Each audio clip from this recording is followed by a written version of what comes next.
So, hello everybody, welcome back to किताब दिमाग. This is Abhinav Pandey and you are watching about waves, जो कि इस बार जेई मेंस के अप्रैल अटेम्प्ट में तुम्हारे काम आने वाला है. अप्रैल अटेम्प्ट 2 है जो तुम्हारा जेई मेंस का. इसमें वेव्स को लेकर के एक से दो क्वेश्चंस आ ही सकते हैं, बहुत ज़्यादा चांसेस हैं. इसलिए इस वीडियो में हम आज उन सारे टॉपिक्स, सारे फॉर्मूलाज और क्विक फैक्ट्स को रिकॉल करने वाले हैं जो कि अप्रैल अटेम्प्ट में आने की ज़्यादा चांसेस रखते हैं. And this is based on complete analysis of last 20 years of previous year of questions which JEE Mains has asked. So सबसे पहले इस वीडियो में क्या होने वाला है उस चीज़ को लेकर के मैं एक बार क्लियर कर देता हूँ, so that you will have no doubt कि इस वीडियो को देखना है नहीं देखना, टाइम लगाना है कि नहीं लगाना. इस वीडियो में मैं तुम्हारे उस कष्ट को दूर करने वाला हूँ जो ये है कि तुम्हें कॉन्फिडेंस नहीं आ रहा कि तुमने 11th में वेव्स तो पढ़ा था बट अभी उसकी चीज़ें याद नहीं है. I know it very well that you are not a blunt guy who doesn't know about waves. You are smart enough to understand waves and solve questions upon it, but you just don't have that confidence about facts कि तुम्हें सारी बातें याद है कि नहीं, सारी बातें अप्लाई कर सकते हो कि नहीं. Okay, that confidence comes out of practice of questions. But एक और चीज़ है कि तुम्हारी थ्योरी पर ब्रश्ड होनी चाहिए, सारे फॉर्मुलाज एंड फैक्ट्स तुम्हें पता होने चाहिए एग्जाम्स में पेन चलाने से पहले. आज इस वीडियो में सारे छोटी छोटी बातें और फैक्ट्स एंड फॉर्मुलाज को हम डिस्कस करने वाले हैं. एक ब्रीफ एक्सप्लेनेशन देने वाला हूँ मैं जो कि तुम्हारे इस पूरे चैप्टर को कवर करा देगा.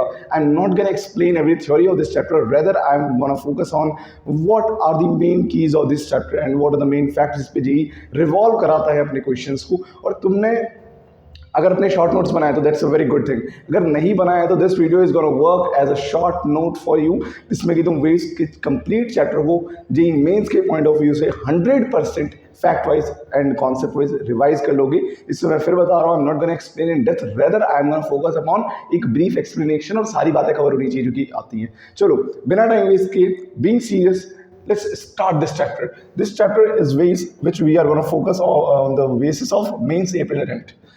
सबसे पहले बेसिक्स की बात कर लेते हैं. मेंस में जो बेसिक्स आ सकते हैं, बहुत छोटी छोटी बातें हैं. सबसे पहली बात क्या है कि velocity is equal to lambda into frequency. अगर तुम्हें फ्रीक्वेंसी दी जाए, वेवलेंथ दे दी जाए, उन्हें मल्टीप्लाई कर लोगे तुम और वेलोसिटी निकाल लोगे, सब ऐसा यूनिट में रखोगे तो आंसर भी ऐसा यूनिट में रहेगा. अगर तुम्हें इस बात को लेकर कन्फ्यूजन होता है कि यूनिट में गड़बड़ी हो जाती है तो मैं बता रहा हूँ, जो भी डेटा क्वेश्चन में दिया हुआ है उससे तुम अपना एक बार ऐसा यूनिट में करो, ठीक है, सारे डेटा को ऐसा यूनिट में कन्वर्ट कर लो, उसके बाद तुम्हारा जो आंसर आएगा वो भी ऐसा यूनिट में ही आएगा ऑटोमेटिकली, तुम्हें चिंता करने की जरूरत नहीं है.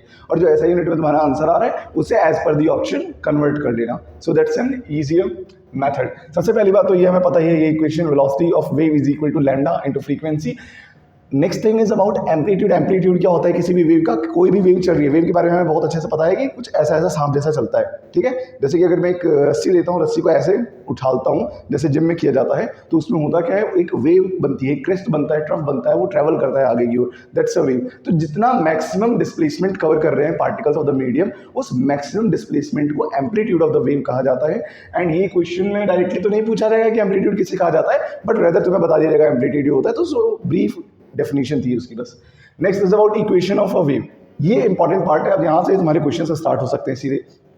इक्वेशन कैसी होती है एक वेव की? एक वेव की इक्वेशन होती है y is equal to a sin omega t plus minus k x. तुम्हें बहुत अच्छे से पता है, तुम्हें याद भी होगा, बट अब इसकी एक ब्रीफ एक्सप्लेनेशन ले लेते हैं. सबसे पहली बात इसमें y क्या है, y क्या है अच्छे से समझना. अगर तुम एक वेव लेते हो, मैं बनाता हूँ, ड्रॉ करता हूँ, ठीक है. एक वेव चल रही है, मान लो एक रस्सी है जिसको तुमने उछाला और ये ऐसी बन गई है. तो अगर मैं कहूँ तुमसे कि x डिस्टेंस दूर जाओ, ठीक है, x डिस्टेंस दूर जाओ, कहाँ से? एक ओरिजिन पॉइंट मान लिया, जहाँ से तुम वेव को शुरू कर रहे हो वो ओरिजिन पॉइंट मान लिया तुमने, और तुमने कहा कि उससे x डिस्टेंस दूर जाओ और बताओ कि यहाँ x डिस्टेंस दूरी पे जो तुम्हें पार्टिकल मिलेगा जो ऊपर नीचे उछल रहा है, उस पार्टिकल की y पे हाइट कितनी होगी, y एक्सिस पे हाइट कितनी होगी, ये बताओ मुझे. y एक्सिस पे क्या डिस्प्लेसमेंट होगा.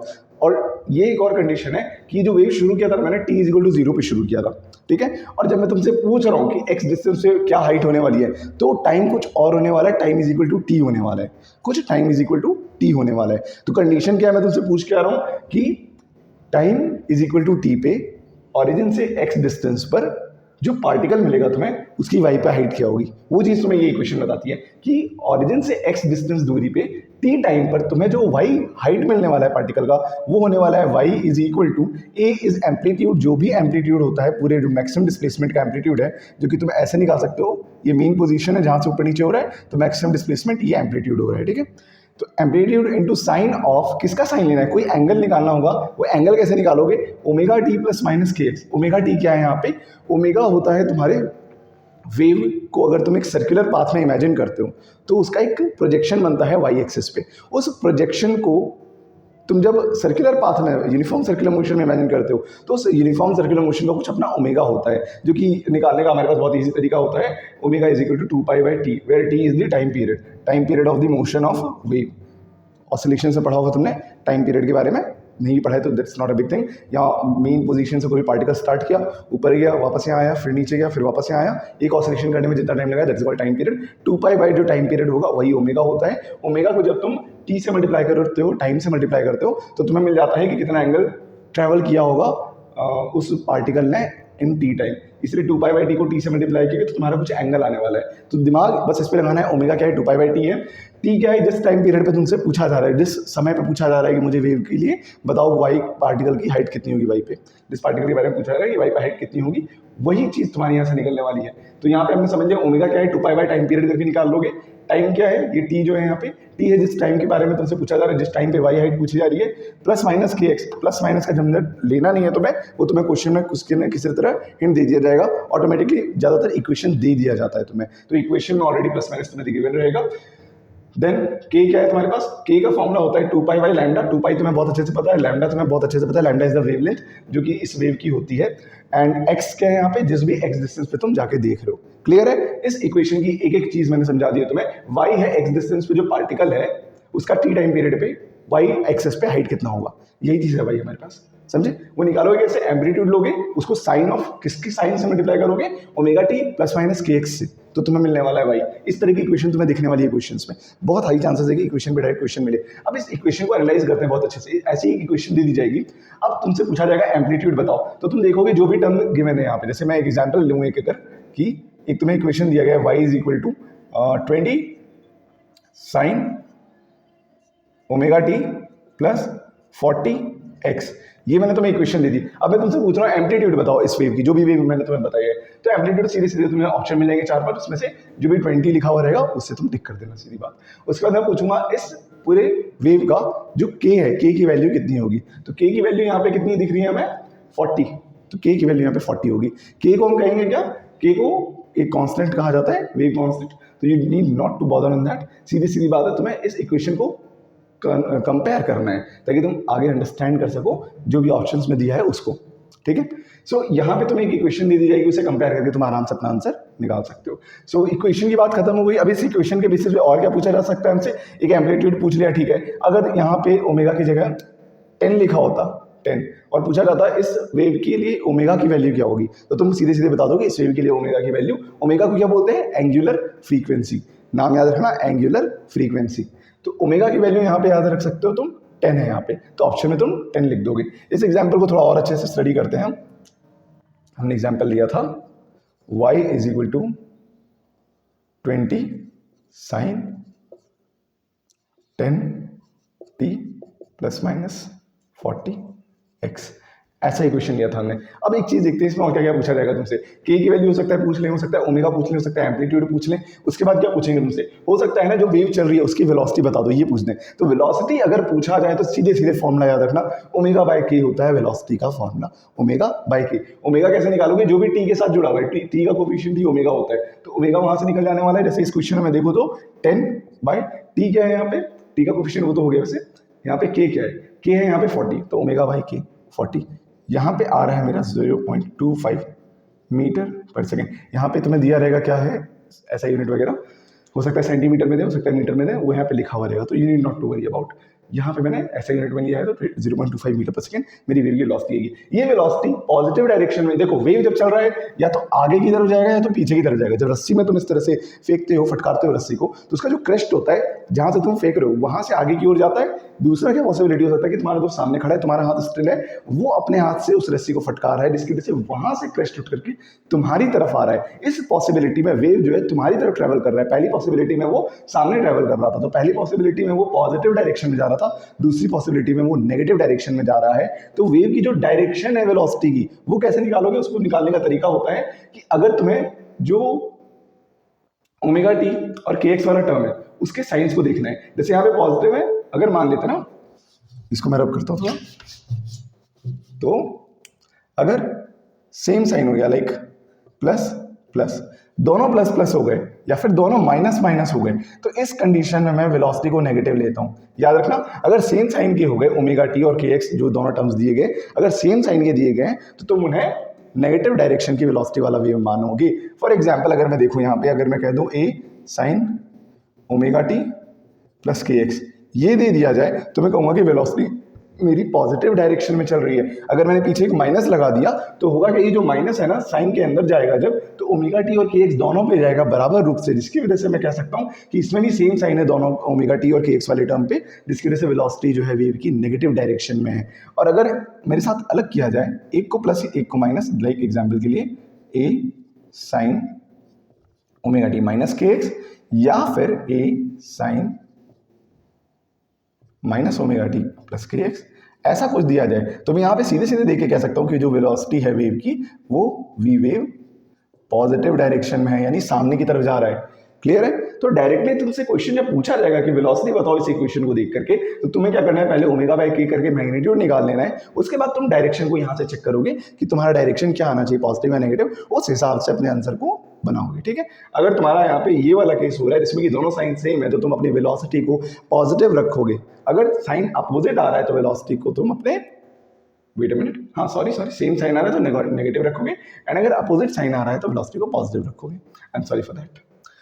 Okay, let's go upon next thing. ये हमने समझ लिया velocity of wave. Velocity of particle को कैसे निकालेंगे? वेलोसिटी ऑफ पार्टिकल और वेलोसिटी ऑफ वेव में क्या अंतर है? वेलोसिटी ऑफ वेव हो गया ये जो क्रेस्ट है ना कितनी जल्दी जल्दी आगे भाग रहा है, ये क्रेस्ट जो वेव का है वो कितनी जल्दी आगे भाग रहा है। लेकिन हम वेलोसिटी ऑफ पार्टिकल की बात करें तो उसमें हम ये जानेंगे कि जो पार्टिकल है ये कितनी जल्दी ऊपर नीचे हो रहा है। क्योंकि देखो, जब भी किसी रस्सी को वेव के फॉर्म में निकाला जाता है, जैसे कि एग्जाम्पल के लिए यहाँ पे देयर इज अ वायर, इस वायर में मैं अगर एक वेव क्रिएट करूँ ऐसा ऐसा, ठीक है, ये वेव क्रिएट हो रही है, यहाँ पे स्टैंडिंग वेव बनी है कहीं ना कहीं। तो इस वेव में एक तो हो गया कि जो क्रेस्ट मैंने बनाया वो आगे की तरफ गया, उसकी वेलोसिटी होगी, उसे कहते हैं वेलोसिटी ऑफ वेव। अगर मैं पूछूं तुमसे वेलोसिटी ऑफ पार्टिकल, तो इसका क्या मतलब होता है? जो भी स्ट्रिंग है, जो भी तुम्हारा वेव का मीडियम है, उसमें अलग अलग एक्स डिस्टेंस पे बहुत सारे पार्टिकल्स है। लाइक हमने यहाँ पे देखा था, रब कर दिया मैंने, किसी भी एक्स डिस्टेंस पे जाओ तो एक पार्टिकल मिलने वाला है। यहाँ पे आ जाते हैं, मान लेते हैं ये इस पोजीशन पे आ गया मैं, तो इस पोजीशन पे जो मुझे पार्टिकल मिलने वाला है वो पार्टिकल अभी नीचे की ओर है सबसे ज्यादा। ठीक है? तो ये ऊपर नीचे कर रहा होगा, तो ये ऊपर नीचे जो कर रहा है इसकी क्या स्पीड है, उसे कहेंगे वेलोसिटी ऑफ पार्टिकल। तो वेलोसिटी ऑफ पार्टिकल हमें अगर निकालना है किसी भी टाइम पे, तो उसके लिए हमारे पास क्या फॉर्मूला होता है, velocity of particle is equal to a omega cos omega t plus minus k x. ये हम एसएचएम में पढ़ के आए हैं, वहीं का फॉर्मूला है। ए क्या है? एम्पलीट्यूड है। ओमेगा क्या है? 2 pi by T, angular frequency भी कह सकते हैं। कॉस ऑफ किसका cos? Omega t plus minus k x. Omega T क्या है यहाँ पे तुम्हारे पास बता चुका मैं, वही सेम चीज़ है। के एक्स भी वही सेम चीज़ है, तुम्हें बस वैल्यूज उठाना है और पुट करना है। प्लस माइनस के एक्स की झंझट तुम्हें नहीं रखनी है। तुम्हें कहाँ से पता चलेगा प्लस माइनस के एक्स के बारे में? हो सकता है तुम्हें वेव की इक्वेशन दे दी जाए, ये दिया जाएगा वेव की इक्वेशन में, तो तुम omega t plus minus k x same to same वहाँ से उठा के यहाँ छाप लोगे, और ए तो तुम्हें यहाँ पे मिल जाएगा, जैसे 20 है। इसके लिए अगर मैं लिखना चाहूँ velocity of particle at any x distance at any T time, वो कैसे निकलेगा? इसी को डिफ्रेंशिएट करके निकलता है बेसिकली, तो हमें ज़्यादा सोचने की जरूरत रहती नहीं है। 20 ओमेगा, देखो डिफ्रेंशिएट करेंगे तो ओमेगा बाहर आ जाएगा ना, 20 omega with respect to time differentiate करूँ, A omega cos 10 t plus minus 40 x. तो यहाँ पे इसकी वेलोसिटी का ये एक्सप्रेशन हो जाएगा। एनी टाइम पे टाइम रख दो, एक्स रख दो। देखो मैंने प्लस माइनस दिया, बट तुम्हें क्वेश्चन प्लस माइनस नहीं, आइदर प्लस और माइनस मिलने वाला है, तो वहाँ पे कोई कंफ्यूजन होने वाली है। प्लस माइनस मैंने यहाँ पे डिपेंड करने के लिए डाला है, लाइक इस क्वेश्चन को मैं अगर ऐसा रख दूँ तो सिर्फ प्लस में हो जाएगा। ठीक है? आगे देखते हैं, वेलोसिटी ऑफ पार्टिकल भी देख लिया। अब वेलोसिटी ऑफ पार्टिकल और वेलोसिटी ऑफ वेव में क्या रिलेशन है? देखो, ये जितनी भी चीज़ें मैं बता रहा हूँ डायरेक्टली इन फैक्ट से क्वेश्चन बनते हैं, तो you need not to bother कि इस चीज़ को समझना है नहीं समझना, समझने पे कम फोकस करना है। अभी तुम्हारा फोकस इस चीज़ पे होना चाहिए कि इसकी हर एक बात समझ दिमाग में घुस रही है कि नहीं, इसकी हर एक बात तुम अप्लाई कर पाओगे कि नहीं क्वेश्चन को देखते ही। चलो ठीक है, वेलोसिटी ऑफ पार्टिकल की बात करें तो वेलोसिटी ऑफ पार्टिकल जो होता है कहीं भी, वो negative of slope into wave की वेलोसिटी के बराबर होता है। वेलोसिटी ऑफ वेव हमेशा कांस्टेंट रहने वाला है, किसी भी इंस्टेंट पे देखो तो वेव की वेलोसिटी हमेशा सेम रहने वाली है। यहाँ वेलोसिटी ऑफ पार्टिकल में किसी भी एक्स डिस्टेंस पे निकालो ना, लाइक ये एक्स डिस्टेंस में मैं बोल रहा हूँ कि यहाँ के वाले बताओ, यहाँ के पार्टिकल के बारे में बताओ, तो यहाँ के पार्टिकल पे एक टेंजेंट ड्रॉ करोगे तुम, ग्राफ तुम्हें दिया जाएगा, you need not to worry, तुम्हें ग्राफ दिया जाएगा, वहाँ के टेंजेंट में कुछ हिंट दे दिया जाएगा कि इसका तुम्हें मिल जाए स्लोप। यहाँ से थीटा मेरे को मिल रहा है, टेन थीटा स्लोप मिल रहा है मेरे को यहाँ पे, तो यहाँ जो पार्टिकल है उस पर टेंजेंट ड्रॉ किया, उसका स्लोप निकाला मैंने, उसका स्लोप यहाँ पे रख दिया मैंने निकाल के, उसके बाद उसमें एक माइनस का साइन लगाया। वेलोसिटी ऑफ वेव मैंने ओमेगा बाई के करके निकाल दिया।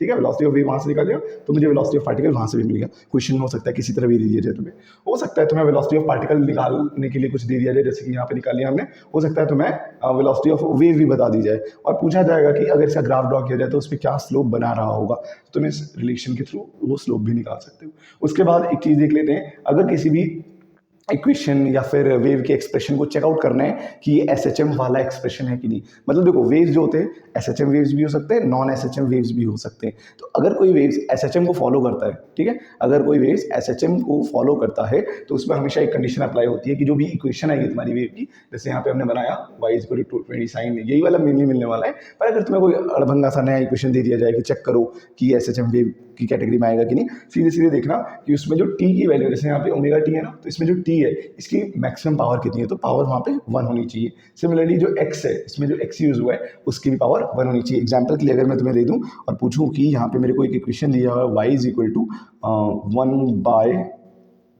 1/20t + 30x, बताओ ये एसएचएम वेव की कैटेगरी में हो सकता है कि नहीं हो सकता है। तो यहाँ पे तुम देखोगे इसकी मैक्सिमम पावर, तो हाँ t की भी 1 है, x की भी 1 है, तो दोनों की पावर्स 1 ही नीचे, मैक्सिमम की बात नहीं करेंगे, पावर 1 ही होनी चाहिए, जिसकी वजह से मैं कह सकता हूँ हाँ ये एक एसएचएम वेव की कैटेगरी में आ सकता है, नॉट नेसेसरीली बट आ सकता है, इट कैन बी। सो अगर मैं यहाँ पे एक स्क्वायर लगा दूँ तो भी वो नहीं आएगा, ठीक है। और अगर तुम्हें वेलोसिटी निकालने का एक शॉर्ट ट्रिक जानना है कि वेव की वेलोसिटी कैसे निकाली जाए किसी भी इक्वेशन को देख करके, तो ऐसी भी अगर एक्सप्रेशन दे दी जाए, ठीक है, ऐसा एक्सप्रेशन दे दिया जाए और मैं तुमसे अगर पूछूँ कि इस एक्सप्रेशन में जो वेव होगा एसएचएम वेव, अगर तुमने बोला है कि है, तो ये बताओ कि उस एसएचएम वेव की वेलोसिटी कितनी होगी, यानी वेलोसिटी ऑफ वेव। तो वो हम कैसे निकालते थे, ω/k करके। यहाँ पे ओमेगा कैसे निकालोगे, टी का कोफिशिएंट और एक्स का कोफिशिएंट जो है, एक्स का कोफिशिएंट k है और टी का कोफिशिएंट ओमेगा है, तो 20/30 2/3 यहाँ पे आ जाएगा 0.69 के आसपास कुछ आंसर आएगा तुम्हारा। That will be your velocity of wave in this case. तो वेलोसिटी ऑफ वेव भी निकालने बोल सकते हैं। I hope these all things are clear, इन सबको सीधे अप्लाई करके आना है, you need not to worry about कि ये चीज़ें क्या है, नहीं समझ में आ रही है ना, कोई बात नहीं है। बिलीव मी, अगर तुम सिर्फ इन बातों को ध्यान में रख करके क्वेश्चन को एक बार देख भी लोगे ना, तो तुम्हें लगे हाँ क्वेश्चन तो सॉल्व हो रहा है। So just believe me, because your April attempt is going to be very important and I don't want to make you miss those at least 8 marks। तो क्वेश्चंस आने की संभावना बहुत ज़्यादा है, इसलिए 8 मार्क्स को सिक्योर कर लो। So let's meet in the next slide. So let's see some more of the important results that are asked in JEE Mains. So this is about velocity of wave. Velocity of wave, इस पे बहुत बड़ा portion है, so इसे star mark कर लेना, because इस पे बहुत सारे क्वेश्चंस आते भी हैं। एंड अब हमें समझना है अलग अलग कंडीशन में वेलोसिटी कैसे निकाली जाए। इसमें मैं सारे पॉसिबल कंडीशंस इंक्लूड करने वाला हूँ, तो you need not to worry कि कोई कंडीशन छूटने वाला है वेलोसिटी निकालने को। अगर एग्जाम में क्वेश्चन आता है वेलोसिटी को लेकर के, तो इन 3-4 पॉइंट्स को ध्यान रखना, जरूर कोई ना कोई एक मैच करता हुआ मिल जाएगा वेलोसिटी अगर निकालने को कहा जाए तो। सबसे पहली बात, वेलोसिटी निकालने कहा जा सकता है किसी भी स्ट्रिंग या वायर में, तो ये याद रखना वेलोसिटी इन स्ट्रिंग वो बराबर होता है √ में tension in string by mu. Mu क्या होता है यहाँ पे, लीनियर मास डेंसिटी, यानी मास per unit length of wire, यानी पूरी वायर का मास अगर 100 kg है, जो कि नहीं दिया जाएगा, थोड़ा कम ले लेते हैं, अगर पूरे वायर का मास 200 ग्राम है और वायर की लेंथ 2 मीटर है, तो उसमें मास पर यूनिट लेंथ कैसे निकालोगे, 0.1 kg, 0.1 kg ये आ जाएगा। क्यों, मास है इसका 0.2 kg डिवाइडेड बाय लेंथ जो कि 2 है, तो 0.1 इसमें क्या आ जाएगा, इसका मास पर यूनिट लेंथ यानी म्यू। तो ये कैसे निकालोगे, लेंथ ऑफ वायर दे दिया जाएगा, मास ऑफ वायर दे दीजिएगा, मास बाय लेंथ करोगे तो लीनियर मास डेंसिटी मिल जाएगी। उस पर टेंशन कैसे निकालोगे, एनएलएम थोड़ा बहुत लगवाएंगे, बहुत हार्ड भी नहीं लगवाएंगे। जैसे कि अगर टेंशन निकालने के लिए अगर मैं कह दूँ तुम्हें, यहाँ से एक पुली लटका दी है मैंने, ठीक है, और ये एक वायर है, इसको यहाँ पे फिक्स कर दिया मैंने, यहाँ पे मास है m, तो नीचे mg लगा रहा होगा, इक्विलिब्रियम में है तो इसमें भी mg टेंशन होगा, निकल गया, तो √ में mg बाय जो भी तुम्हारा म्यू आएगा वो लगा करके तुम निकाल सकते हो आंसर।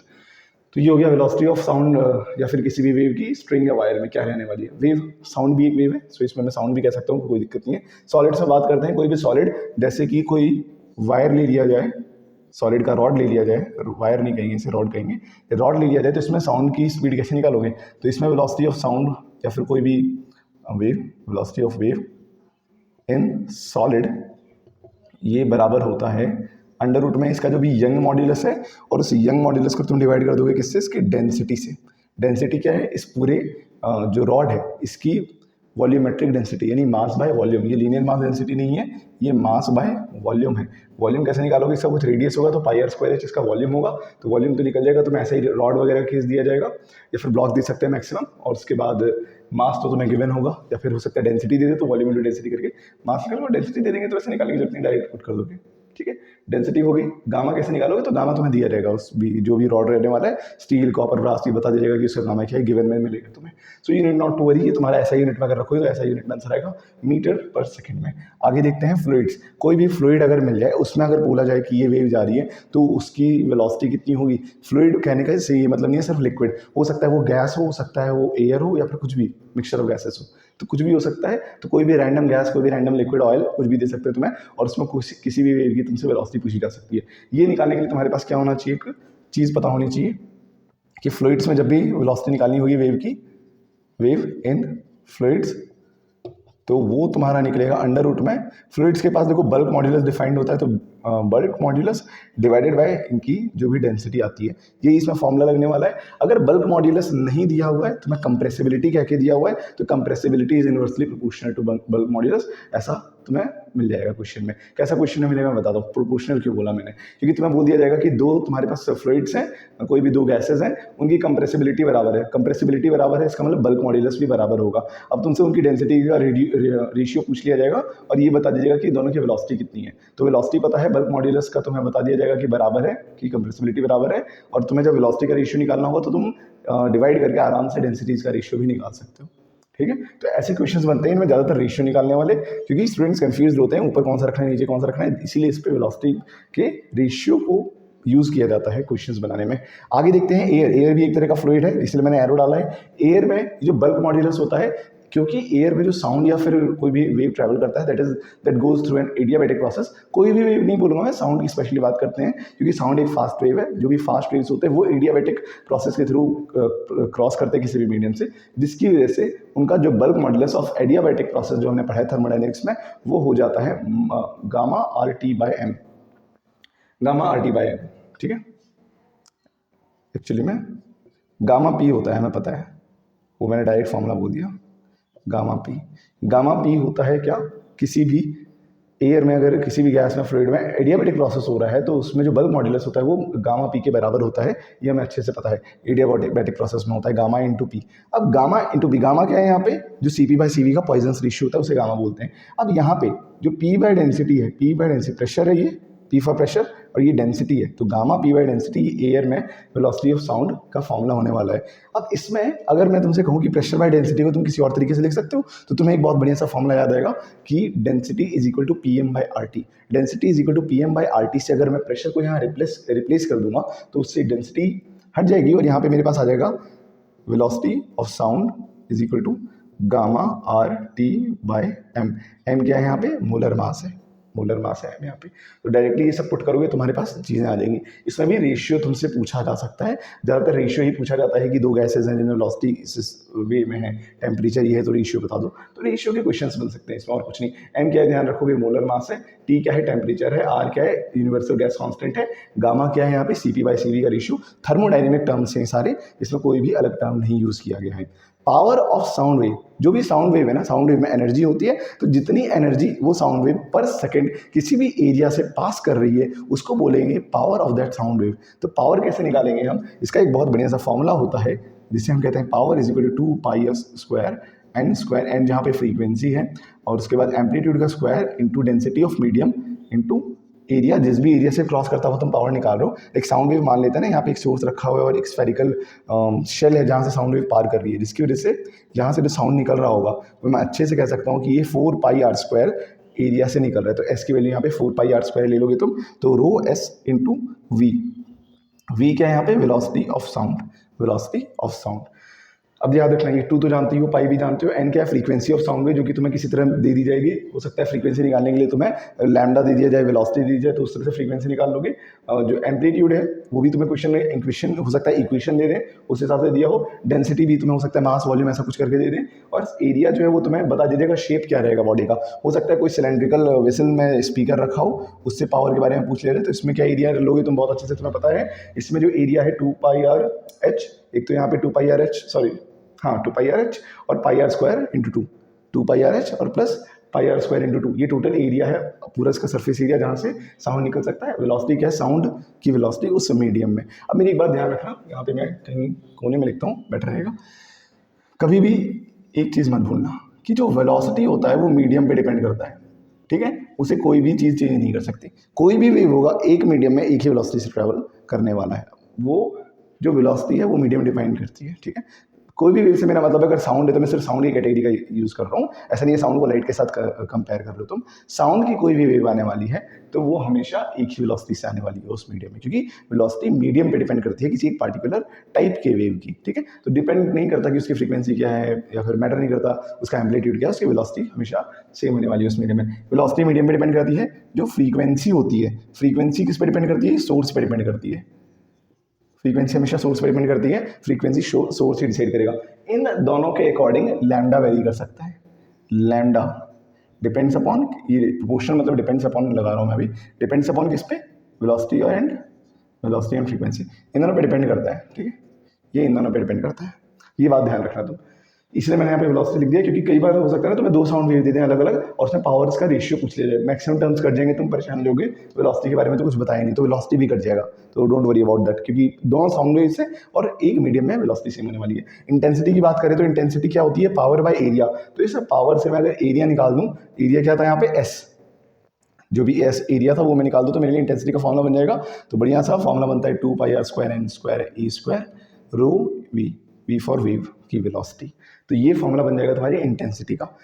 आगे बढ़ते फटाफट से मैक्सिमम प्रेशर डिफरेंस। देखो साउंड वेव जो प्रेशर वेव है तुम्हें पता है कंप्रेशन होता है और रेयर फ्रैक्शन बनता है। तो इसमें जो कंप्रेशन और रेयर फ्रैक्शन है, जहाँ पे कंप्रेस्ड है एयर गैसेस, गैस के पार्टिकल्स, वहाँ पे कंप्रेशन की वजह से प्रेशर बहुत ज़्यादा हो जाता है। जहाँ पे रेयर फ्रैक्शन हो रहा है, जहाँ पे पार्टिकल्स दूर जा रहे हैं, वहाँ पे प्रेशर डिक्रीज हो जाता है। जो प्रेशर का डिफरेंस आ रहा है बहुत ज़्यादा इंक्रीज एक पोजीशन पे और एक जगह पे रेयर फ्रैक्शन है बहुत, एक्चुअली रेयर फ्रैक्शन में डिक्रीज है और कंप्रेशन में बहुत ज़्यादा इंक्रीज है। तो इन दोनों के बीच में जो इंक्रीज और डिक्रीज वाला प्रेशर डिफरेंस है, जब माइनस करके निकालोगे वो आने वाला जो वैल्यू है तुम्हारा वो आता है maximum pressure difference bulk modulus into amplitude into के क्या है यहाँ पे? 2π/λ, के इज इक्वल टू 2π/λ, याद रखोगे, ठीक है। बल्क मॉड्यूलस है यहाँ पे जो मैंने बी लिखा है, बल्क मॉड्यूलस है, bulk modulus A for amplitude, ठीक है। और ये है के तुम्हारा 2π/λ। तो मैक्सिमम प्रेशर डिफरेंस ये होता हो सकता है तुमसे पूछ लिया जाए what is the pressure difference, जो जिसे डीपी कहते हैं। अब प्रेशर डिफरेंस को तुम अगर एटमॉस्फेरिक प्रेशर में ऐड कर देते हो तो तुम्हें क्या मिल जाता है? मैक्सिमम प्रेशर, जो कि तुम्हारा कंप्रेशन में होने वाला है। हो सकता है तुमसे पूछा जाए कि कंप्रेशन में कितना प्रेशर होगा, तो तुम PATM प्लस जो प्रेशर डिफरेंस आता है मैक्सिमम वो यूज कर लोगे वहाँ पे, ठीक है। अगर तुमसे पूछा जाए मिनिमम प्रेशर क्या है, मिनिमम प्रेशर क्या है रेयर फ्रैक्शन के पोजीशन पे साउंड वेव में, तो तुम उसे कैसे निकालोगे? PATM माइनस, जो कि एवरेज मीन प्रेशर तो वही PATM रहने वाला है, तो PATM माइनस ये प्रेशर डिफरेंस। इससे याद कैसे किया मैंने? देखो थोड़ा घिनौना सा तरीका है लेकिन बक जैसा दिखता है, तो बक बोल दो, बक याद रह जाता है, तो you can say it buck, okay. अब बात करते हैं इंटरफेरेंस की। इंटरफेरेंस मतलब किसी में छेड़छाड़ करना, इंटरफेयर करना। तो जब दो वेव्स ऐसे ऐसे आई और ये भी आई, दोनों की फ्रीक्वेंसी सेम है, दोनों की फ्रीक्वेंसी सेम है।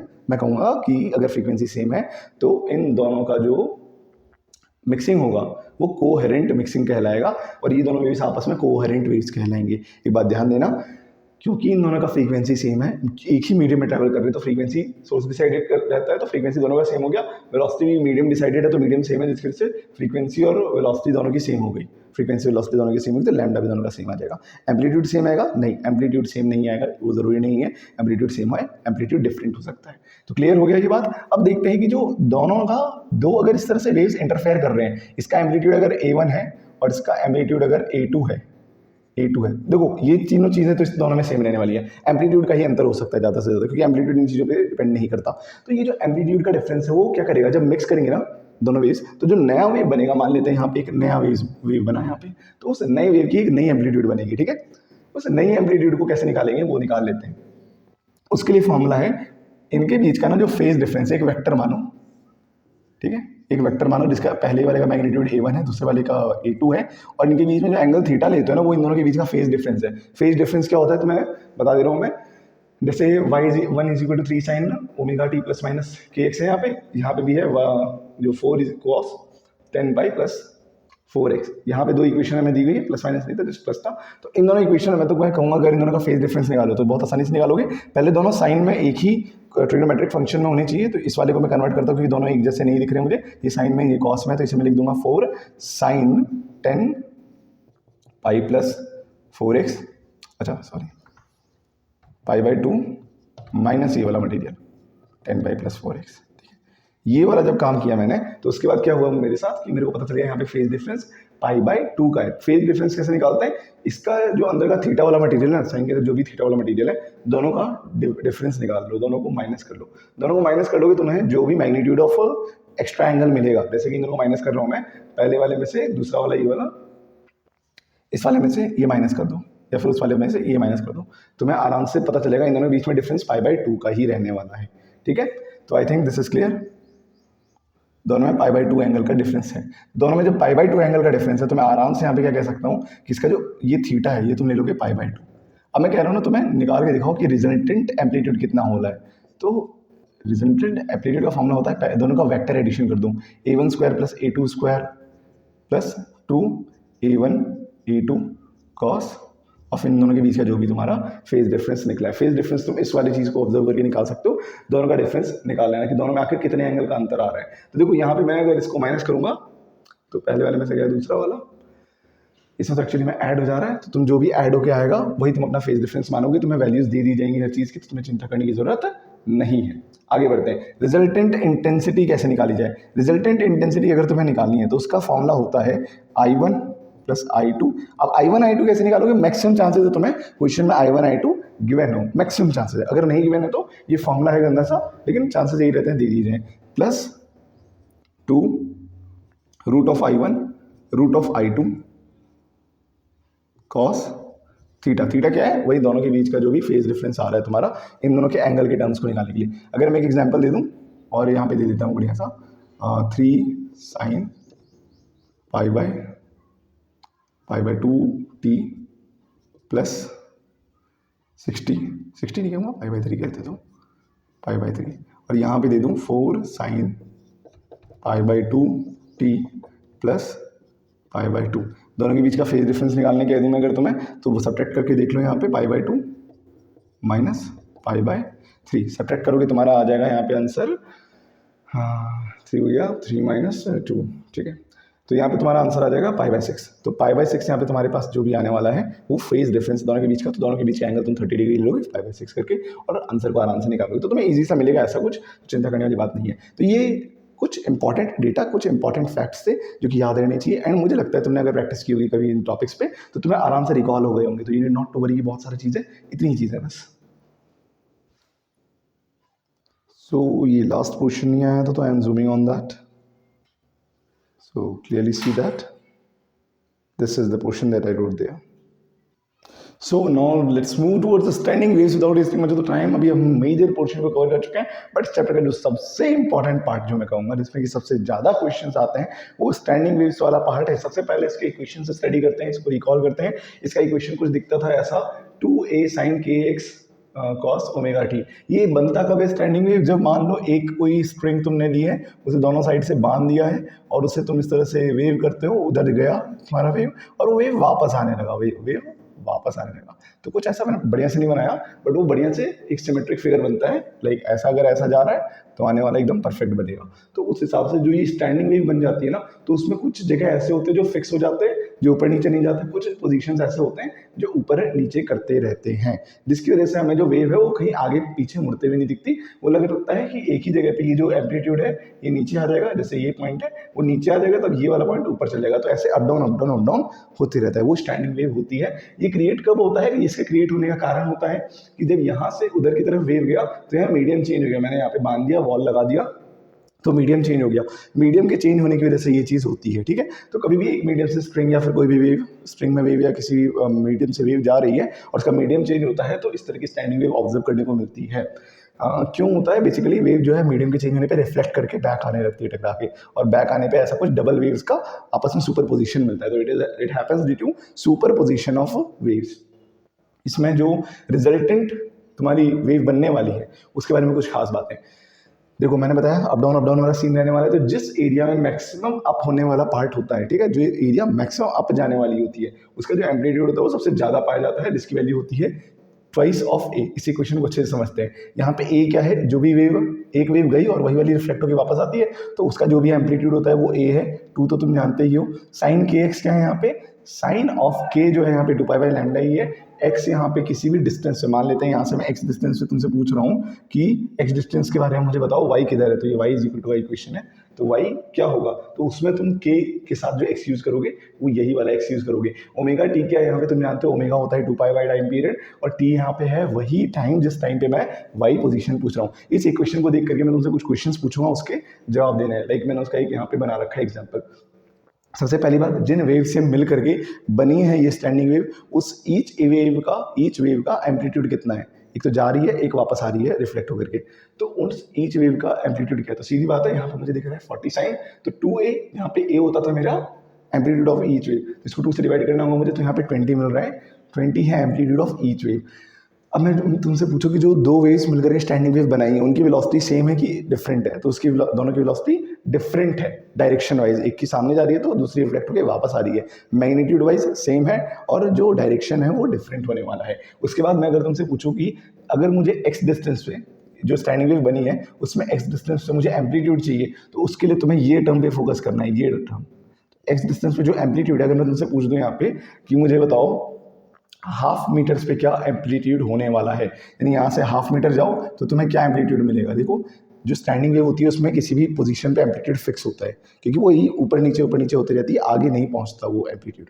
जिसकी वजह से मैं तुमसे किसी भी पोजीशन पे फिक्स एम्पलीट्यूड पूछ सकता हूँ। तो मैं तुमसे पूछ रहा हूँ कि हाफ मीटर से बताओ, तो तुम्हारा आंसर आएगा 40 इंटू साइन, किसका साइन यहाँ पे मैं पूछ रहा हूँ उनसे, 8π इंटू 1/2। तो यहाँ पे π/4, साइन π/4 इज √2, तो यहाँ पे आंसर आ जाएगा 20√2 मीटर्स। ये एम्पलीट्यूड होने वाला है हाफ मीटर्स के बाद। तो ऐसा कुछ क्वेश्चन पूछा जा सकता है तुमसे, ये भी पूछा जा सकता है कि एक बात बताओ कि मैक्सिमम वेलोसिटी कितनी होगी पार्टिकल्स की। जो मैक्सिमम वेलोसिटी के बारे में पूछा जाए तो मैक्सिमम वेलोसिटी का फॉर्मूला होता है हमारे पास ए ओमेगा। ये हम एसएचएम में पढ़ के आए हैं, बस मैं उसे इंक्लूड करने की कोशिश कर रहा हूँ। एसएचएम वाला पार्ट है वो एसएचएम की वीडियो में तुम्हें मिलने वाला है।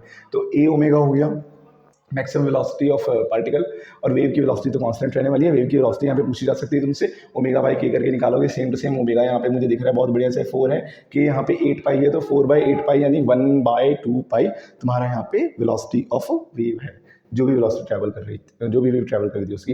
तो ये बेसिक क्वेश्चन इस पे पूछे जा सकता है और कुछ नहीं। ज़्यादा से ज़्यादा तुमसे ये पूछ लिया जाएगा, वाई पोजीशन बता दो, तो डायरेक्ट इक्वेशन में वैल्यूज पुट कर दोगे एक्स और टी की, तुम्हें आंसर मिल जाने वाला है। आगे बढ़ते हैं हम रेजोनेंस। रेजोनेंस क्या होता है, इसकी डेप्थ थ्योरी पे जाने की जरूरत नहीं है हमें, बस इतना जानना है रेजोनेंस पे क्वेश्चन आएगा तो क्या क्या पार्ट आ सकता है, कौन कौन से फॉर्मुलाज इंपॉर्टेंट है। सबसे पहले हम देखते हैं केस 1 ऑफ रेजोनेंस, जिसमें कि जो स्ट्रिंग या फिर ऑर्गन पाइप, इसी में दिया जा सकता है तो स्ट्रिंग में या तो ऑर्गन पाइप में। अगर स्ट्रिंग दिया जाएगा तो स्ट्रिंग में जो तुम्हारी लेंथ, जिस लेंथ में इसको बांध दिया है तुमने दोनों साइड में, उस लेंथ को अगर एल दे दिया जाएगा तो इसमें जो सबसे पहली वेव बनेगी ना स्टैंडिंग वेव, वो कुछ ऐसी दिखेगी जिसमें कि एक लूप होगा। याद रखना, इसको लूप बोलते हैं। एक लूप होगा, तो ये जो एक लूप होता है ना, ये ऐसा दिख रहा है। अगर पूरा एक वेव ऐसा दिखता है पूरा, ये टोटल वेव। अगर मैं तुमसे बोल रहा हूँ ना कि सिर्फ इस पार्ट के बारे में बताओ, तो ये अगर पूरा लैम्डा था वेव का, तो ये λ/2 पोर्शन होता है। यहाँ पे मुझे दिख रहा है जो λ/2 है वो बराबर है किसके, एल के। तो मैं कह सकता हूँ जो लैम्डा की वैल्यू है वो आ रही है 2l। अब हमें पता है वेलोसिटी ऑफ जो भी वेव है वो v के बराबर दी जाएगी इसमें। तो यहाँ पे मैं तुमसे पूछूं फ्रीक्वेंसी बताओ, ये देखो सबसे पहला केस यही होता है, इससे छोटा वेव नहीं बन सकता। ठीक है, छोटा कहने का क्या मतलब हुआ कि इससे छोटी फ्रीक्वेंसी का वेव नहीं बन सकता। सबसे ज़्यादा वेव लैम्डा जो है इसी में पाया जाएगा। फ्रीक्वेंसी अगर मैं पूछ लूँ तुमसे तो तुम बोलोगे फ्रीक्वेंसी होती है velocity by lambda. Velocity of sound तुम्हें दे दी जाएगी, लैम्डा तुम्हारे पास 2l है, यहाँ पे काम खत्म, तुम्हारा ये निकल गया। इसको बोलते हैं फंडामेंटल फ्रीक्वेंसी। अगर इसके बाद मैं पूछूँ तो कि इसके बाद क्या केस हो सकता है, इसके बाद हो सकता है ना, अच्छा वेलोसिटी निकालने का एक और तरीका हो सकता है, v = √t/μ, क्योंकि स्प्रिंग है। ठीक है, अगर मैं तुमसे एक और चीज़ पूछूँ कि इसमें ना ऐसा किया मैंने कि वही वाली चीज़ है, ये कुछ अलग नहीं है, यही वाला l लेंथ है, सेम है, इसको मैं हटा देता हूँ कन्फ्यूजन ना हो, यही वाला थोड़ा बड़ा बना दिया मैंने। तो मैंने और स्पीड घुमाने लगा तो इसमें 2 लूप्स बन गए। अब मुझे बताओ कि क्या फ्रीक्वेंसी रहने वाली है, तो तुम फ्रीक्वेंसी बोलोगे, फ्रीक्वेंसी होता है वेलोसिटी जो भी होगी उसके बाद जो लैम्डा होगा उससे डिवाइड कर देंगे। लैम्डा क्या यहाँ पे दिख रहा है मुझे, 2 लूप है तो 2 लूप बन करके एक लैम्डा बनाते हैं, तो लैम्डा यहाँ पे डायरेक्टली एल के बराबर हो गया, एल के बराबर, तो v/l। तो ये यहाँ पे तुम्हारा फ्रीक्वेंसी आने वाला है सेकंड। याद रखना ये सबसे पहला वाला जो था उसको फंडामेंटल फ्रीक्वेंसी बोलते हैं। उसके बाद जो यहाँ पे फॉर्म हुआ है, ये एक और लूप ऐड होने के बाद, याद रखना हर बार एक लूप ऐड होने वाले हैं। तो यहाँ पे जो एक और लूप ऐड करने के बाद नया केस बना है, जैसे फ्रीक्वेंसी आई है v/l, ये फ्रीक्वेंसी तुम्हारी सेकेंड हार्मोनिक फ्रीक्वेंसी कहलाती है। ये फर्स्ट हार्मोनिक फ्रीक्वेंसी है, फर्स्ट फंडामेंटल फ्रीक्वेंसी है, और ये सेकेंड हार्मोनिक फ्रीक्वेंसी है। ठीक है, इस फर्स्ट हार्मोनिक फ्रीक्वेंसी को फर्स्ट हार्मोनिक फ्रीक्वेंसी नहीं, ये है सेकेंड हार्मोनिक फ्रीक्वेंसी। इसे फर्स्ट ओवर टोन भी बोला जाता है। ठीक है, फर्स्ट ओवर टोन। ठीक है, इसके बाद जो टोन आएगा इसके ओवर, तो वो वाला पहला ओवर टोन कहलाएगा। ठीक है, फंडामेंटल केस के बाद ये सेकंड हार्मोनिक था। सेकंड हार्मोनिक क्यों बोला जा रहा है? क्योंकि जो हार्मोनिक फ्रीक्वेंसी है ना हमारे पास, उसका डबल है ये, उसका डबल है। अगर मैं इसका तीसरा केस ले आऊँ तो उसमें आ जाएगा 3V/2L, तो 3 टाइम्स ऑफ फंडामेंटल फ्रीक्वेंसी आएगा, करके देख लेना। तो वो बोला जाएगा थर्ड हार्मोनिक फ्रीक्वेंसी। क्यों? क्योंकि उसमें 3 टाइम्स ऑफ हार्मोनिक फ्रीक्वेंसी की वैल्यू आ रही है, फ्रीक्वेंसी जो आ रहा है तुम्हारा।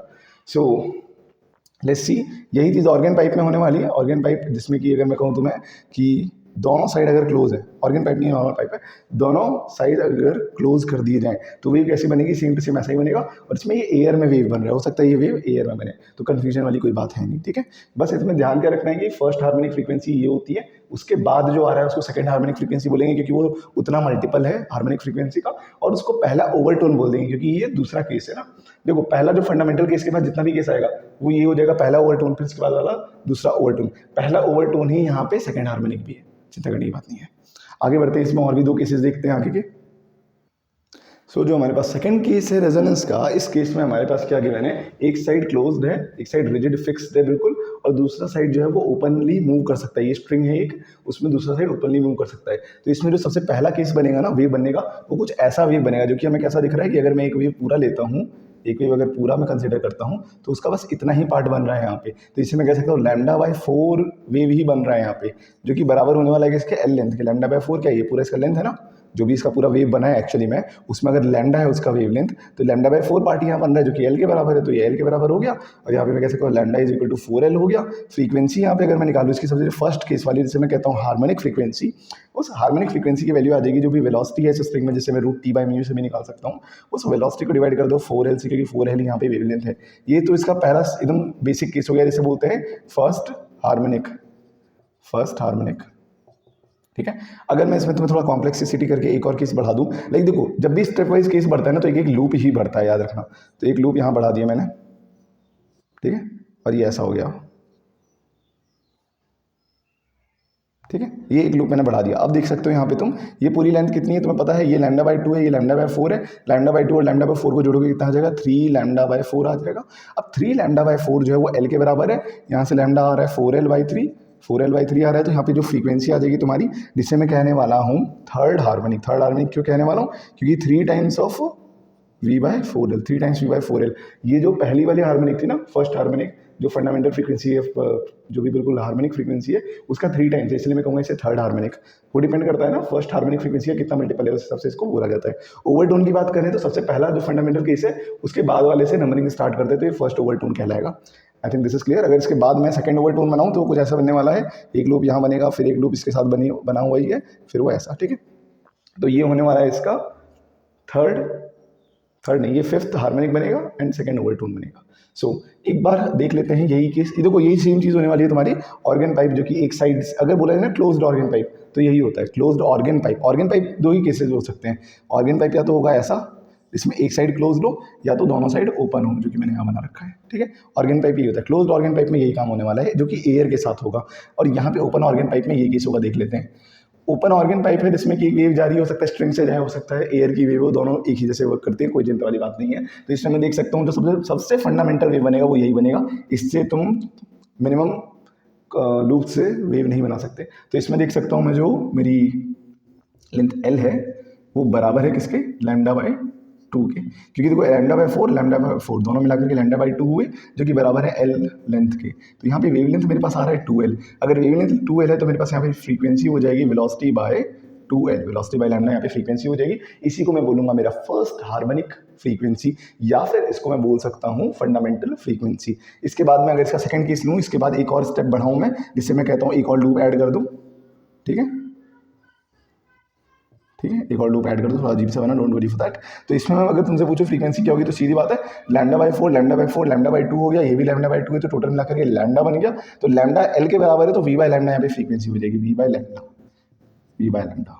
सॉरी वी बाय एल, क्योंकि एल और लैम्डा यहाँ पे इक्वल हो जाएंगे। अब ये दोनों जब इक्वल हो जाएंगे तो मैं एक और चीज़ देख रहा हूँ यहाँ पे, जैसे ये पहला हार्मोनिक है तो सेकंड हार्मोनिक क्योंकि उसका ट्वाइस हो गया ये, ठीक है। अब एक और चीज़, ये फर्स्ट ओवरटोन है, ये ओवरटोन की कैटेगरी में नहीं आता, ये फर्स्ट ओवरटोन यहीं से स्टार्ट होता है काउंट होना। सो आई बिलीव ये सारे केसेस बहुत अच्छे से क्लियर हो गए होंगे तुम्हें। अब इसमें केसेस मैंने जितने बताए हैं तुम्हें, उसमें एक शॉर्ट ट्रिक बताता हूँ तुम्हें कि जब भी तुम्हें ना कोई भी वेव दे दिया जाएगा ऐसा स्ट्रक्चर का, तुम्हें हो सकता है लैंग्वेज में लिख दिया जाए कि वेव ऐसा ऐसा है, तो उस हिसाब से तुम्हें उसकी वेलोसिटी से फ्रीक्वेंसी निकालना हो। एक्चुअली फ्रीक्वेंसी निकालनी है तो कैसे निकालोगे, तो v/4l लो, उसे मल्टीप्लाई कर दो जितने नंबर ऑफ ये एकदम λ/4 वाले लूप्स, λ/4 लूप्स, λ/4 वाले लूप्स जितने हैं उनसे मल्टीप्लाई कर दो। जैसे यहाँ पे λ/4 वाले लूप्स कितने हैं, 1 2 3 4, ठीक है। तो 4 से मल्टीप्लाई किया गया यहाँ पे ना, वेट अ मिनट, λ/4 वाले यहाँ पे 4 लूप्स हैं, ओके। तो 4 से मल्टीप्लाई करो यहाँ पे, ओके।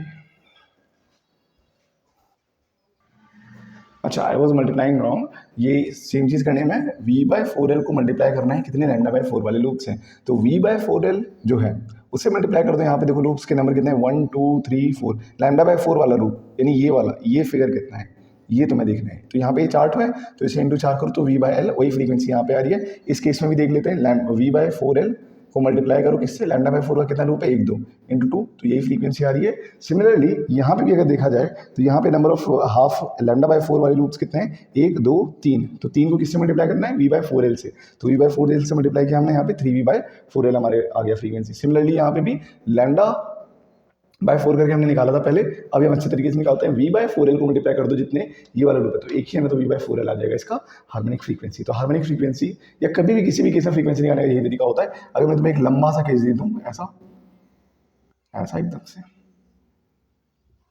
अब इस केस में मैं तुमसे पूछूं, बताओ इसका लेंथ अगर l है तो इसकी पूरे की फ्रीक्वेंसी हो जाएगी, तो इसमें कितनी हो जाएगी, तो तुम सीधे बोलोगे यहाँ पे λ/4 वाला कितना लूप है, 1 2 3 4 5 6 है ना, तो 6 टाइम्स v/4l, ये कर दोगे तो तुम्हारे पास 3v/4l के बराबर का आंसर आ जाएगा। So I hope you understood the concept. So ये 2 होगा नीचे, I hope you understood the concept. So the concept was very easy, it's not tough, but बहुत सारे कॉन्सेप्ट्स हैं। अब इसके बाद आखिरी कॉन्सेप्ट हमारा बीट फ्रीक्वेंसी का, फटाफट से उसे देख लेते हैं, बहुत ईजी से क्वेश्चन आते हैं उस पर भी। सो बीट फ्रीक्वेंसी की बात करते हैं, बहुत सिंपल सा कॉन्सेप्ट है और बहुत स्कोरिंग टॉपिक है ये, जिसमें कि क्वेश्चंस आते हैं काफ़ी ज़्यादा। तो देख लेते हैं बीट फ्रीक्वेंसी में होता क्या है। बीट फ्रीक्वेंसी है क्या, सबसे पहली बात, अगर दो वेव्स चल रहे हैं ना जिनकी फ्रीक्वेंसी का डिफरेंस लेस देन 20 हर्ट्ज है, लाइक 104, एक वेव है जो कि 420 हर्ट्ज की फ्रीक्वेंसी से चल रहा है और दूसरा वेव है जो कि 425 हर्ट्ज की फ्रीक्वेंसी से चल रहा है, तो उनकी फ्रीक्वेंसियाँ बहुत कम डिफरेंस है और जब वो एक दूसरे को सुपरपोज करेंगे ना तो बहुत कम डिफरेंस होने की वजह से एक दूसरे के साथ मिक्स होना चाहेंगे। तो जब वेव बनेगी तो कभी ऐसा हुआ कि वो मिक्स कर जाएंगे कंप्लीटली, कभी ऐसा हुआ कि वो मिक्स नहीं करेंगे, जिसकी वजह से उनका जो साउंड है ना, दोनों मिल करके जो साउंड प्रोड्यूस करेंगे वो ऐसा करेंगे, कभी बहुत बढ़िया sound, high amplitude, high loudness, और कभी साउंड उनकी बहुत ज़्यादा डिम हो जाएगी, जिसकी वजह से एक बीट प्रोड्यूस होती है। उस जो भी सायरन बन रहा है दो वेव्स के सुपरपोजिशन की वजह से, वो एक बीट प्रोड्यूस करता है। सायरन क्यों बोला मैंने, क्योंकि जो पुलिस का सायरन होता है वो भी इसी तरह से काम करता है। एक सायरन जो है उसमें वू ऐसा अप एंड डाउन जो लाउडनेस है वो चलते रहता है। रीज़न ये होता है क्योंकि उसमें बीट्स बन रहे हैं, तो उसमें जो पीक आता है ना वो, तो जो पीक आ रहा है उससे मैं कहूँगा कितना पीक मुझे पर सेकंड सुनाई दे रहा है, वही बीट फ्रीक्वेंसी हो जाएगा। अगर मैं कह रहा हूँ कि 5 बीट्स मुझे सुनाई दे रहे हैं, 5 हाई साउंड सुनाई दे रहे हैं 1 सेकंड में, तो बीट फ्रीक्वेंसी उस सोर्स से जो निकल रही है उसकी हो जाएगी 5 बीट्स पर सेकंड। तो 5 बीट्स पर सेकंड उसकी बीट फ्रीक्वेंसी हो जाएगी। इसका फॉर्मूला हमारे पास बहुत ईजी है, n1 - n2, यानी कि एक वेव n1 फ्रीक्वेंसी से चल रहा है, दूसरा n2 से चल रहा है, तो उसकी जो बीट फ्रीक्वेंसी होगी यानी पर सेकंड कितने बीट्स प्रोड्यूस करेगा वो उन दोनों के डिफरेंस से निकाला जाता है, जो कि एक्चुअली में n1 ग्रेटर देन n2 होना चाहिए, तभी तुम्हारा आंसर पॉजिटिव आएगा। और ये आंसर पॉजिटिव में ही वैलिड है, क्योंकि बीट्स नेगेटिव थोड़ी होंगी कि -2 बीट्स नहीं दे रही है, तो पॉसिबल नहीं है ना। तो n1 - n2 की बीट फ्रीक्वेंसी निकालते हैं। ये होता क्या है कॉन्सेप्चुअली देखा जाए तो, कितने बीट्स पर सेकंड सुनाई दे रहे हैं। तो अगर तुमसे क्वेश्चन में दिया जाए कि 40 बीट्स सुनाई दे रहे हैं किसी सोर्स से निकलने वाले साउंड की वजह से 8 सेकंड में, तो तुम बताओ, क्वेश्चन दे देते हैं कि 40 बीट्स हैं 8 सेकंड में सुनाई दे रहे हैं, और इस केस में अगर एक की फ्रीक्वेंसी 80 हर्ट्ज है और दूसरा वाला जो फ्रीक्वेंसी है वो ग्रेटर देन 80 है, और n एक है जो कि ग्रेटर देन 80 है, तो दूसरा वाला जो वेव इसके साथ सुपरपोज कर रहा है उसकी फ्रीक्वेंसी कितनी होगी, तो तुम कहोगे अगर वो ग्रेटर तो n - 80 = 40/8। और यहाँ से तुम निकाल सकते हो n की वैल्यू क्या हो जाएगी यहाँ पे 85। Simple, as simple as that, hertz में आएगा। तो this is very easy concept. इसमें तुमसे पूछा जा सकता है कि नंबर ऑफ बीट्स, कोई भी वैल्यू दे सकते हैं कि एक फ्रीक्वेंसी दी थी दूसरी की नहीं थी, बीट दे दिया, बीट पूछ लेंगे दो की फ्रीक्वेंसी देके, हो सकता है कुछ वेलोसिटी वगैरह का खेल खेल कर तुमसे बीट्स निकलवाने के लिए पहले फ्रीक्वेंसी निकलवाएं, तो ऐसे क्वेश्चन दिया जा सकता है, कुछ हार्ड नहीं बनेगा, जस्ट बिलीव मी। सो अब तुम प्रीवियस ईयर क्वेश्चन के लिए रेडी हो चुके हो, मेन्स के जितने भी क्वेश्चन आएंगे तुम उन सबको बहुत अच्छे से लगा के कर सकते हो। आई होप तुम्हें ये पसंद आया होगा। इस वीडियो में मैंने हर एक फॉर्मूला, हर एक जितनी भी बातें हैं उनको ब्रीफ में डिस्कस किया है, ठीक है। I know this video has been lengthy, but इस चैप्टर के हिसाब से देखा जाए, जिसका वेटेज है और जितने फैक्ट्स एंड फॉर्मुलाज हैं इसमें, उस हिसाब से this is very worthy for you to watch. So I hope that you guys are going very well. I'll be meeting you in the next video. So comment me down that how do you feel about this video and what improvement do you guys think कि इसमें ये topic add कर देना चाहिए मुझे। Topic से मेरा मतलब है जितना मैंने बताया देखो, that is enough। टॉपिक से मेरा मतलब है कि एक्सप्लेनेशन में जो तुम्हें समझ में नहीं आ रहा, समझाने के लिए ये चीज़ मुझे ऐड कर देनी चाहिए, वो तुम मुझे बता सकते हो अच्छे से कि सर इसमें ये समझाने के लिए ऐड कर देना था, एग्जाम्पल्स थोड़े और करवाने थे या नहीं। देखो मैं टाइम के कंस्ट्रेंट में करा रहा हूँ, येट तुम लोगों ने जो भी बताओगे मुझे कि ये चीज़ इसमें हमें और चाहिए, शॉर्ट नोट्स में ऐसा चाहिए वैसा चाहिए, so I will be providing that you with the best possible quality. And these things which ever I am gonna tell you is not just made by me with very low practice. I had lots of practice about these things, and I have made a short notes over these topics over practicing of many years and practicing about lots of questions that is in asked in JEE. And this is not just made by me, but also by the members who work with me. So I believe you are going good, and all the best for your JEE Mains April 22.